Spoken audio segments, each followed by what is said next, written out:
paludisme qu'il est aussi vieux que le monde. Un papyrus, retrouvé à Luxor 1500 ans avant notre ère, évoque une infection due à un parasite qui ressemble fort à une crise de paludisme. Une analyse ADN du corps de Toutankhamon a révélé qu'il souffrait de paludisme au moment de sa mort.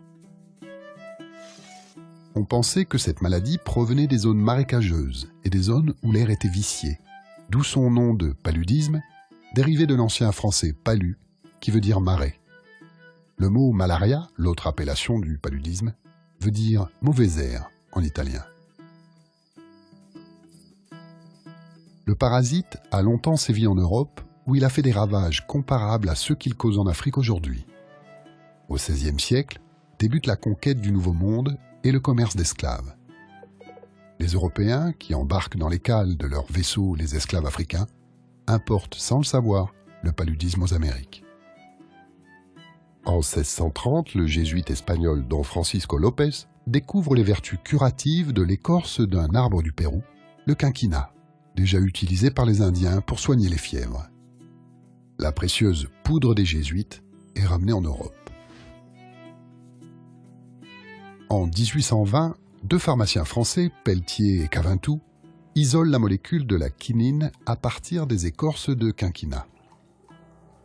En 1880, le médecin français Alphonse Lavrant est le premier à observer au microscope, dans les globules rouges des malades, le parasite du paludisme, le falciparum. En 1897, le Britannique Ronald Ross fait lui aussi une découverte capitale. C'est l'anophèle, le moustique, qui transmet le parasite à l'homme. Jusqu'au début du XXe siècle, la quinine reste l'unique médicament antipaludéen. La chloroquine et d'autres antipaludéens de synthèse arrivent au début des années 40. Parallèlement, pour éliminer l'anophèle, on pulvérise massivement des insecticides comme le DDT. En 1955, forte de ses premières victoires contre la maladie, l'OMS lance le programme mondial d'éradication du paludisme.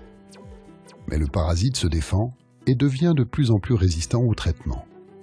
En 2001, l'OMS préconise une nouvelle thérapie, les ACT, qui consiste à combiner une vieille molécule déjà utilisée par les Chinois du IVe siècle, l'artémisinine, avec un ou deux autres antipaludéens. Les ACT sont d'une grande efficacité, mais déjà, comme un éternel recommencement, des résistances à ce nouveau traitement sont apparues en Asie.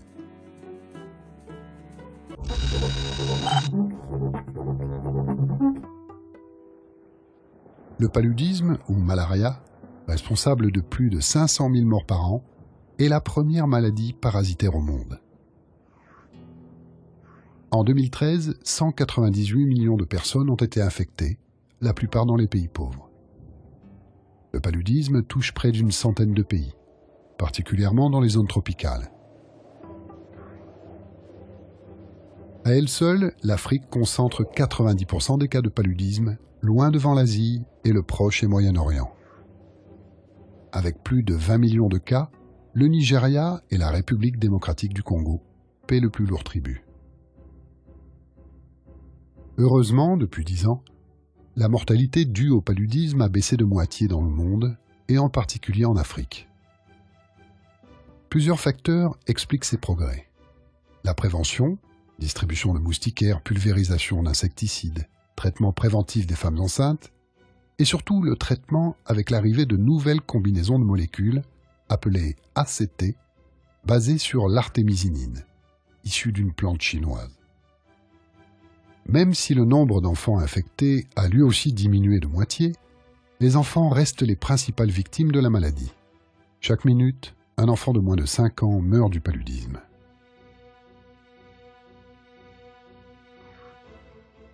En 2013, 79 des 88 pays où le parasite sévit ont adopté dans leur programme de santé les derniers médicaments en date, les ACT. L'accès aux soins et le dépistage est un véritable enjeu de la lutte contre la maladie. En Afrique, 70% des malades pourraient être traités avec les antipaludéens ACT distribués dans les établissements publics. Mais comme la majorité des enfants qui souffrent de fièvre ne voient jamais de médecin Seulement 26% d'entre eux ont reçu un ACT en 2013. Mais les ACT, combinaison d'artémisinine avec une ou deux autres molécules, se heurtent comme ses prédécesseurs à l'adaptation du parasite.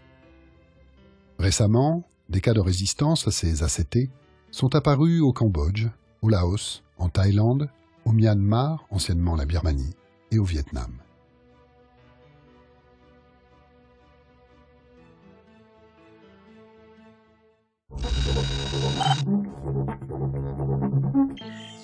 L'anophèle, moustique qui prolifère en zone tropicale, n'est que le moyen de transport, le vecteur, du paludisme.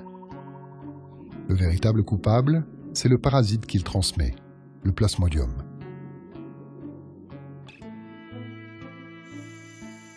La femelle anophèle pique la nuit pour se nourrir de sang humain. Si sa victime est déjà infectée, le moustique aspire avec le sang de nombreux parasites. Une fois dans l'estomac du moustique, les parasites se reproduisent, se divisent et migrent vers les glandes salivaires. À l'occasion d'une piqûre, les parasites infesteront le sang de leur nouvelle victime.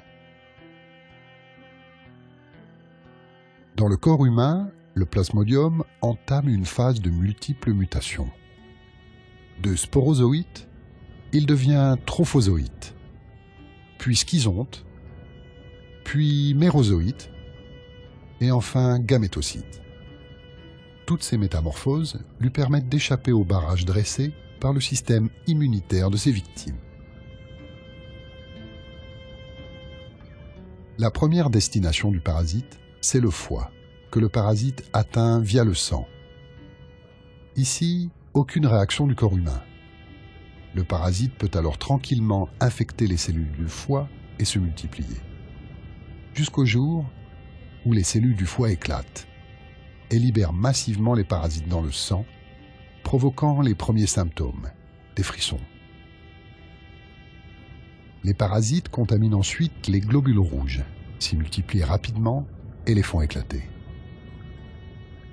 Une nouvelle génération de plasmodium contamine le sang et pourront être aspirés à leur tour par un nouveau moustique.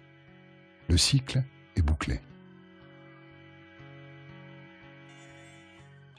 L'éclatement des globules rouges provoque un accès de fièvre de quelques heures, caractéristique du paludisme.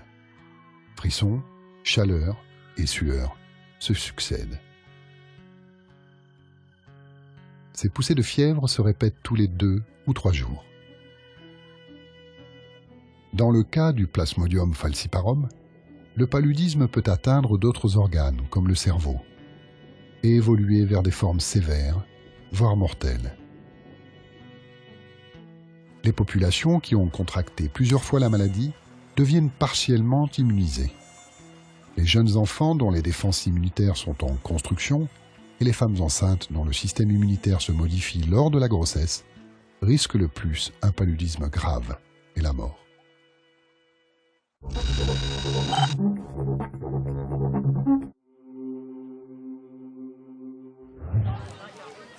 Pour dépister le paludisme, il suffit de déposer sur une bandelette une goutte de sang prélevée au bout du doigt. Avec ce test rapide, les médecins peuvent agir immédiatement. Plus précis mais plus complexe, le diagnostic au microscope permet d'identifier précisément le type et le nombre de parasites. S'il n'est pas traité dans les 24 heures, le paludisme à falciparum, le plus courant, peut évoluer vers une infection sévère, voire mortelle.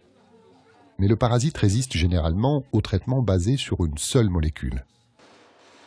Le traitement le plus efficace est une combinaison de plusieurs molécules à base d'artémisinine, principe actif extrait d'une plante connue depuis plus de 2000 ans par la médecine chinoise. Le fait de combiner un dérivé de l'artémisinine à une autre molécule permet de mieux contrer le parasite. On appelle ces combinaisons les ACT. Elles sont utilisées depuis le début des années 2000.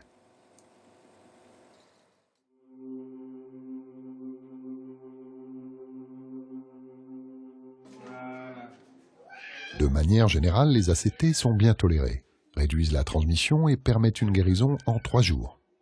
Pourtant, depuis quelques années, une tendance inquiétante se manifeste, l'apparition de cas de paludisme résistants aux dérivés de l'artémisinine. Ces cas ont été signalés pour l'essentiel au Cambodge, en Thaïlande et au Myanmar. La résistance aux ACT pourrait être une grave menace dans les régions endémiques, car aucun autre antipaludéen ne sera disponible avant au moins 5 ans. La prévention du paludisme passe essentiellement par l'emploi d'insecticides dans les maisons et l'utilisation de moustiquaires imprégnés. Depuis 2011, la chimioprévention du paludisme saisonnier pour les enfants âgés de 3 mois à 5 ans est également reconnue comme un moyen efficace au Sahel. Le même type de chimioprévention, administrée aux femmes enceintes, protège mères et enfants.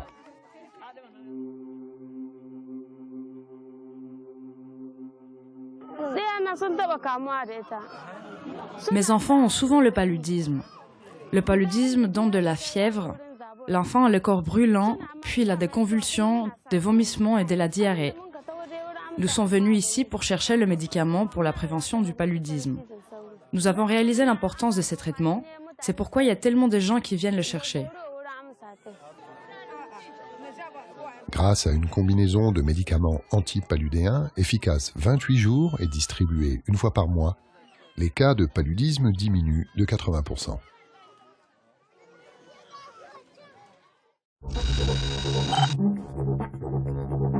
Dans notre unité de recherche INSERM, nous travaillons essentiellement sur le paludisme. Et sur le paludisme, nous travaillons actuellement plus spécifiquement sur les phases du paludisme qui se passent avant l'arrivée du parasite dans le sang. C'est un effet dans le sang qui est responsable de la pathologie, voire de la mortalité. Donc notre idée, c'est d'identifier les médicaments, identifier des vaccins qui soit empêchent le parasite de pénétrer à l'intérieur du foie, qui l'empêchent de se développer dans le foie ou qui l'empêchent de sortir du foie.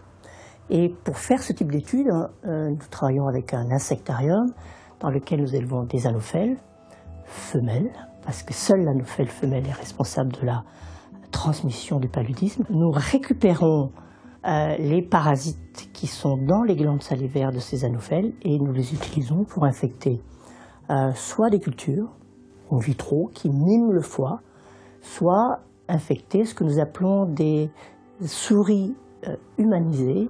Ce sont des souris qui sont très immunodéprimées et donc à qui nous arrivons à greffer des cellules humaines. L'essentiel des recherches qui sont menées ont pendant très longtemps concerné Plasmodium falciparum, parce que c'est ce que je dis à mes étudiants en médecine, Plasmodium falciparum, on guérit ou on meurt. Par contre, on peut être infecté par d'autres espèces plasmodiales, par exemple Plasmodium vivax. Plasmodium vivax, on ne meurt pas. On est très peu. On peut être très malade, mais on ne meurt pas. Et par contre, on fait des mois, des années après une piqûre infectieuse, on peut faire une rechute. Et ces rechutes sont liées au fait que quand le parasite entre dans le foie, il peut soit se multiplier comme Plasmodium falciparum, soit il peut rester quiescent à l'intérieur du foie. Il dort, il est en hypnose, d'où son nom d'hypnozoïde. Et pour des raisons que nous essayons de comprendre, à un moment donné, donc des mois, des années après, eh bien, il se réveille, il se multiplie et il va dans le sang où il est responsable de la pathologie. Donc nous essayons d'identifier des médicaments qui peuvent tuer ce parasite qui dort. Nous avons à notre disposition uniquement la primaquine, qui est un médicament très efficace, mais qui est toxique, en particulier chez les sujets qui sont déficients en certaines enzymes. Et en Afrique, jusqu'à 30% des sujets sont déficients en cette enzyme.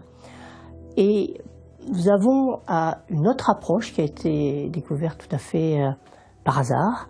C'est le fait que nous avons identifié des médicaments qui sont capables de réveiller ce parasite qui dort. Et donc, on réveille le parasite et il se multiplie. Et nous avons à notre disposition plusieurs médicaments qui sont capables de détruire le parasite qui se multiplie. Donc, l'idée, c'est le wake and kill. on réveille le parasite et quand il se multiplie, tac, on tape dessus.